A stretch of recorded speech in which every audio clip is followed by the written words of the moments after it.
Imagine we are having an array of numbers from maybe 1, 2, 3, 4, 5 to 6. And now we want to go over this array and do something to every single element, for example. And this is something you can do with the map method, for example.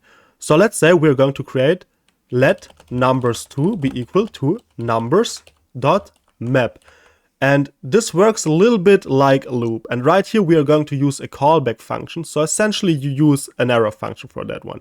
So right here we are going to get a value, and this value in our case is a number. And I'm just going to type this out and explain it in a second.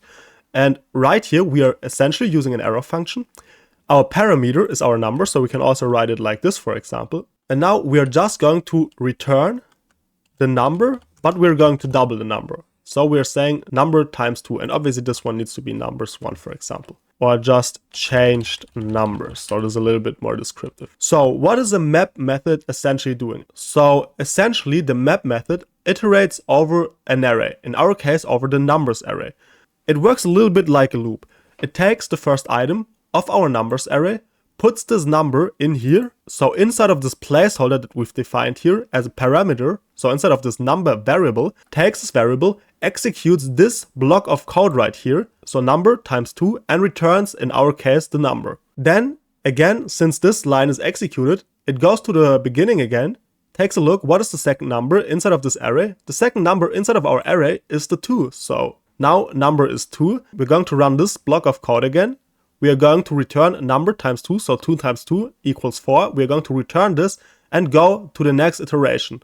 So this here is always the parameter that holds the value for one iteration and changes during every single iteration. And the nice thing about this map method is that it also returns an array. So if you want to store the values, you can just define another variable to store the array that this numbers.map method, or the map method in general, returns. So what this map method basically returns is an array that looks like this, for example, 6, 8, 10, and 12.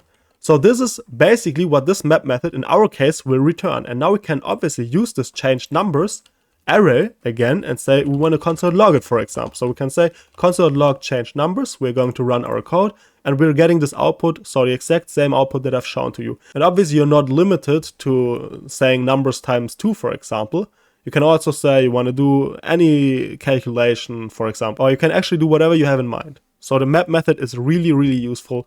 And especially if you get to React later on, for example, this can be something that you definitely need to know. So I know a lot of beginners underestimate this, but this is, in my opinion, probably the most important method that you really need to learn in JavaScript.